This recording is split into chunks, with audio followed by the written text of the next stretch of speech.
의료법 불법입니다. 신고를 하면 처벌도 받을 수 있는 이런 경우는 극도로 조심해야 된다고 말씀을 드리고요. 호텔이나 교통이나 이런 편의시설들을 제공하는 병원들이 되게 문제가 있는 경우들이 많습니다. 왜냐면 이름난 좋은 병원들이 그런 거 제공하는 걸 보신 적이 있으신가요? 평생 한 번 하는 백내장 수술을 최선의 수술을 받지 못하고 박리담회 하듯이 적당히 껴 맞춰서 수술을 받게 되는 경우들이 많아서 다 조심하는 것을 추천을 드리고요.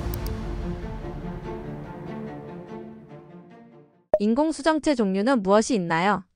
백내장 수술은 여러 가지로 발전이 되어 왔는데 어떻게 안전하게 수정체를 교체할 것이냐 하는 어떤 기술적인 발전도 굉장히 컸고요. 또 다른 한 축은 인공수정체의 발전입니다. 똑같이 인공수정체를 교체했는데 어떤 렌즈가 눈 안에 들어갔느냐에 따라서 그 기능이 있고 그 기능을 환자분들은 쓰게 됩니다. 이 수정체는 실제로 이 모형이라서 굉장히 크지만 실제 인공수정체의 크기가 이렇거든요. 이렇게 생겼습니다. 제 손과 손톱과 비교해도 되게 작잖아요. 그래서 인공수정체는 실제로 매우 작게 되고 좀 크게 확대한 모형을 보면 이런 식으로 생겼습니다. 그래서 인공수정체가 회사마다 이제 구조나 디자인들이 조금씩 다르게 되어 있는데 크게는 이제 원래 수정체의 역할을 하는 광학 부부, 렌즈의 역할을 하는 부분이 가운데 동그랗게 있고 눈 안에서 주변의 수정체낭이라고 하는 조직을 통해서 가운데 위치할 수 있게끔 지지해주는 다리 부분이 이렇게 2개, 3개, 4개 정도 렌즈마다 위치를 하게 됩니다. 그래서 렌즈마다 이 광학 부분의 어떤 디자인의 원리에 따라서 보통 기본적으로 멀리만 보는 렌즈를 단초점 렌즈라고 해서 멀리만 보고 가까이는 이제 안 보이게 되고요. 만약 단초점 렌즈를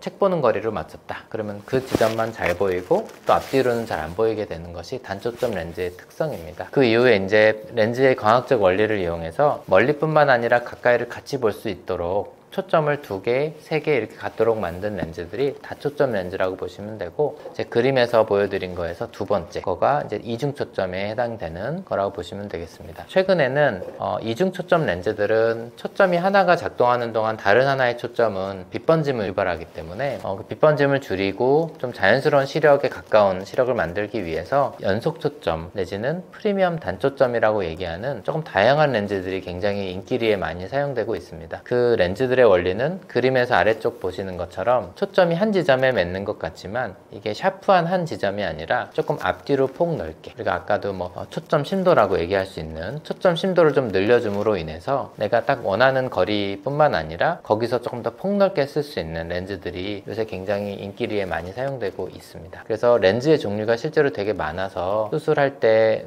선택할 때 환자분들은 전문가가 아닌 환자분들 입장에서는 굉장히 곤란해하고 어려운 경우들을 많이 겪게 되는데요. 렌즈를 제가 이제 이렇게 좀 이해하기 쉽도록 설명을 드리려고 이렇게 나열을 해보면 맨 왼쪽이 단초점 렌즈입니다. 오랫동안 몇십 년 동안 사용되어 온 그냥 가장 기본적인 단초점 렌즈라고 보시면 되고 그 옆에 이제 프리미엄 단초점이라고 해서 단초점보다 초점 심도가 조금 더 깊은 렌즈, 좀 폭넓게 쓰는 거, 그리고 그거보다 조금 더 폭넓게 써서 멀리를 기준으로 했을 때 컴퓨터 운전한다고 하면 내비게이션 정도까지 편안하게 볼 수 있게 만든 게 이제 연속 초점 렌즈라고 보시면 돼요. 초점이 먼 거리와 근거리 이런 식으로 아예 분리된 초점이 여러 개 있는 것들이 다초점 렌즈고, 초점을 나누는 원리에 따라서 우리가 회절 원리, 굴절 원리라고 하는데 그런 거에 따라서 렌즈의 종류들은 또 나뉘게 됩니다. 회절형으로 만든 렌즈들이 원하는 지점에 좀 더 샤프한 초점을 만들기는 좋아서 제일 근거리, 책이나 이런 작은 글씨가 제일 잘 보이는 렌즈들은 회절형 다초점 렌즈라고 보시면 됩니다. 다만 이쪽으로 갈수록 아래 그림에서 보시는 것처럼 왼쪽으로 갈수록 구조는 단순하고 오른쪽으로 갈수록 구조는 복잡해지게 되고요. 야간의 빛번짐 정도도 왼쪽으로 갈수록 없어지고 오른쪽으로 갈수록 많아진다라고 보시면 이해하시기 쉬울 것 같습니다. 그리고 렌즈를 우리가 사용하는 데 있어서 관용성이라는 게 있는데, 예를 들어서 약간의 오차가 생겼을 때 시력이 얼마큼 영향을 받을 것인가, 난시가 좀 있다고 했을 때 얼마나 영향을 받을 것인가, 또 안구건조증이 심한데 시력이 얼마나 영향을 받을 것인가, 이런 여러 가지 관용성이라고 하는데 관용적인 측면에서도 왼쪽으로 갈수록 관용성이 좀 좋고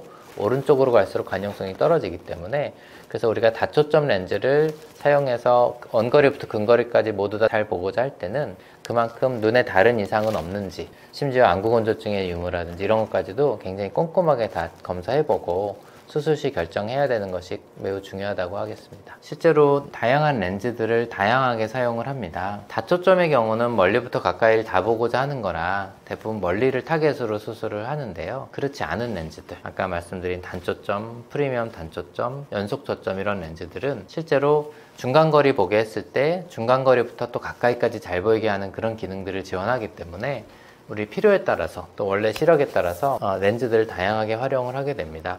이 그림에서 보시는 것처럼 우리는 누구나 주로 보는 주시안과 또 덜 보는 비주시안이 있습니다. 우리가 뭐 활을 쏘거나 관역을 보거나 총구를 겨누거나 이렇게 한눈으로 봐야 될 때 주로 자신 있게 보는 쪽을 주시안이라고 하는데요.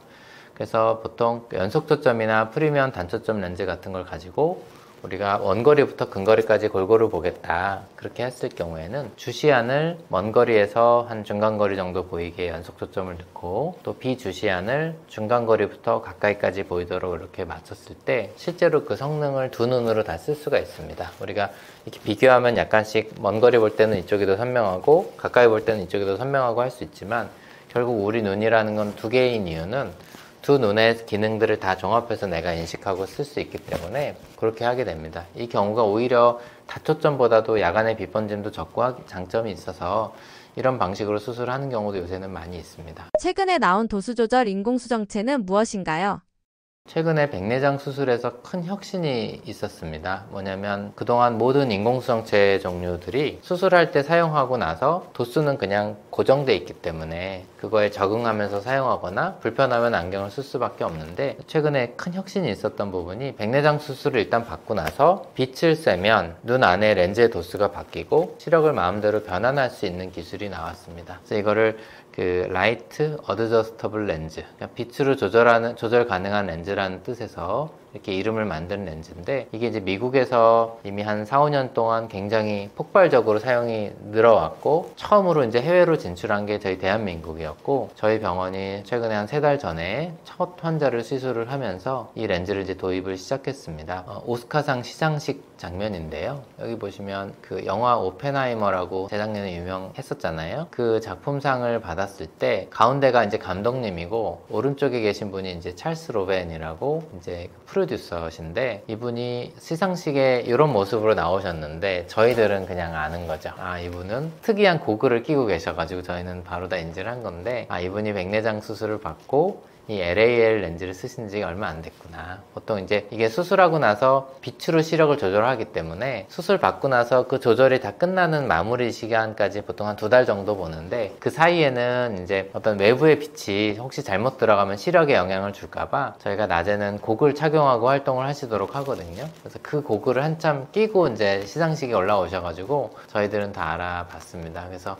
이런 식으로 현재 이제 미국에서는 아주 유명하신 분들도 많이 수술을 받고 사용하고 지금 국내에도 이제 막 도입이 돼가지고 지금은 한 5개 병원 정도에서 시작을 했는데 그래서 앞으로 우리나라에서도 많이 유행하면서 널리 사용될 렌즈라고 보시면 되겠습니다. 그래서 저희 병원에서 그때 한 2달 전에 처음으로 시술을 해서 그때 이제 기념 촬영을 했던 거고 이거는 일단 백내장 수술 자체는 기존 수술과 거의 동일하게 받고요. 그 다음에 한 3주 정도 지난 이후에 이제 근거리 시력을 더 원하는지 이런 거에 따라서 빛을 쐬서 시력을 조절하게 됩니다. 각각의 눈을 조절을 하게 되고 보통 조절하는 과정은 짧게는 한 번, 많게는 2-3번 정도 안에서 만족스러운 시력이 나올 때까지 하게 됩니다. 그래서 이거는 어떻게 보면 환자분들 입장에서 보통 상담하고서 결정되는 대로 수술이 되고 그 결과는 그냥 내가 적응해야 되는 상황을 벗어나서 수술을 실제 받고 나서 생활하면서 내 필요한 시력을 만들 때까지 환자분들이 직접 의사결정에 적극적으로 동참을 하시고 의견을 주시면서 그걸 저희가 또 반영해 드리는 이런 독특한 수술 방법으로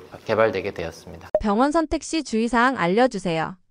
수술을 할 병원을 선택할 때는 저는 더 꼼꼼하게 따져보라고 말씀을 드립니다. 일단은 누군가가 자연스럽지 않은 과정에서 추천을 한다면 그냥 내 친구나 내 친지나 이미 수술받은 사람이 너무 만족스러워서 병원을 추천하는 거는 너무나 자연스럽지만 뭐 그냥 전화를 통해서 누가 소개를 해주거나 또 예전에 내가 보험을 가입한 어떤 분이 갑자기 병원을 꼭 이 병원을 가라고 추천해준다든가 이런 경우는 극도로 조심해야 된다고 말씀을 드리는 이유가 그거는 어떤 순수한 의도가 아니라 뒤에서 이제 어떤 비용이 왔다 갔다 하는 되게 영리적 목적의 활동들이 과거에 많이 있었습니다. 이게 너무 많았었기 때문에 과거에 그 실손보험사들도 지급을 안 하는 식으로 대응을 했던 주된 이유이기도 하고요. 그렇게 병원을 특정해서 이제 꼭 가라고 하는 그런 분들을 조심해라 라는 거고, 두 번째는 이제 뭐 호텔이나 교통이나 이런 편의시설들을 제공하는 병원들이 되게 문제가 있는 경우들이 많습니다. 왜냐면 생각해 보세요. 좋은 병원, 실력 있고 이름난 좋은 병원들이 그런 거 제공하는 걸 보신 적이 있으신가요? 아마 한 번도 보신 적이 없을 것 같습니다. 대개는 되게 영리적 목적으로, 수익을 목적으로 수술을 하는 병원들이 그렇게 하는 경우들이 많고, 우리나라 의료법은 굉장히 타이트해서 이런 편의를 제공하는 것 자체가 다 의료법 불법입니다. 그래서 사실 그런 경우에 이제 신고를 하면 처벌도 받을 수 있는 그런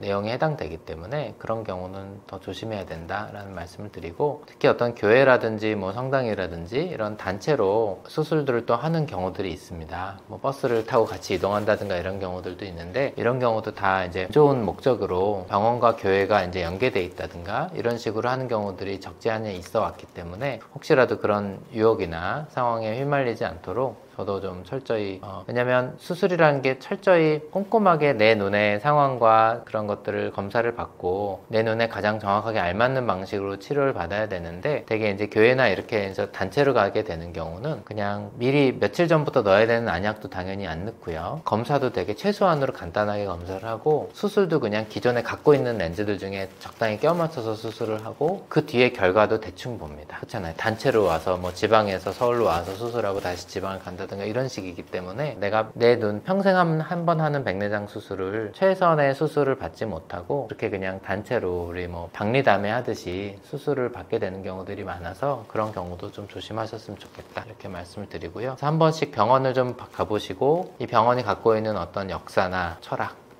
그 다음에 특히 나를 치료하는 의사의 어떤 철학이라든지 분위기, 또 설명도 드려서 얼마나 신뢰가 가는지, 수술을 뭐 빨리 하라 급하게 하라 이런 경우는 다 조심하는 것을 추천을 드리고요. 이 의사의 경력이나 그런 역사까지도 저는 참고하시라고 말씀을 드리고, 저희 병원도 채널이 있지만 유튜브에 안과 의사들도 영상들을 많이 올립니다. 홍보 목적 영상들을 많이 올리는데, 그것 보고 무조건 신뢰하고 가시는 것도 조심하라고 말씀을 드립니다. 저희도 보면 실제로 이렇게 검증되지 않은 정말 사짜나는 그런 컨텐츠들의 영상들도 너무 많고, 실제로 의료사고도 많고 평판이 안 좋은 의사들이나 병원에서 올리는 광고들도 굉장히 많이 보게 되거든요. 그런 것들을 저희들은 알지만 일반 고객분들은 알 수 없기 때문에, 또 어디 물어보기도 참 어렵고 이런 부분들이기 때문에, 유튜브 영상도 내용에 대해서 참고만 하고 병원을 선택하고 참고할 때는 그 병원의 신뢰도를 가장 높게 보셔라 이런 말씀을 꼭 드리고 싶습니다. 눈이 좀 불편하거나 걱정은 되는데, 어느 병원을 가서 어떤 검사를 받아봐야 될지 되게 걱정되시죠. 막막하시고 충분히 이해를 합니다. 그럴 때는 좀 믿고 맡길 수 있는 의료기관과 의사가 주변에 있으면 너무 좋을 텐데, 그런 거에 대한 좀 어려움을 겪으시는 걸 저희도 충분히 이해를 합니다.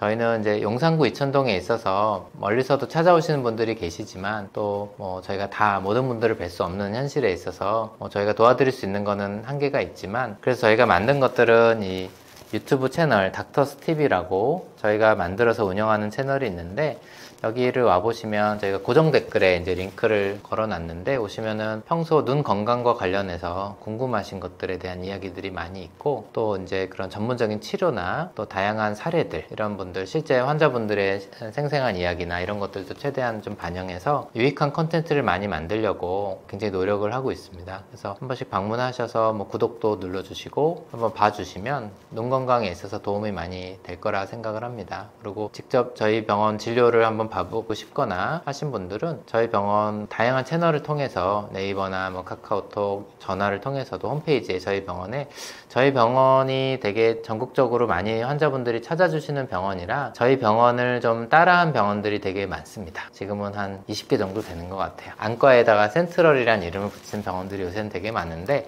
다 저희랑 아무 상관이 없는 병원들이라 보시면 되고, 저희 오리지널은 진품은 저희밖에 없습니다. 센트럴 서울 안과, 이름이 딱 그렇습니다. 그래서 저희 병원은 용산구 이천동에 소재해 있어서, 혹시 뭐 멀리서도 KTX나 이런 걸 타고 오시는 분들은 뭐 용산역이나 서울역에서 오셔서도 멀지 않은 위치에 병원이 있기 때문에 뭐 예약을 걸어주시고 진료를 봐보시면 저희가 성심성의껏 진료도 봐드리고, 또 또 해드릴 수 있는 조언을 열심히 해드리는 여러분들의 눈 건강에 좋은 지킴이로서 역할할 수 있도록 최선의 노력을 다하겠습니다. 지금까지 영상 시청해주셔서 감사합니다.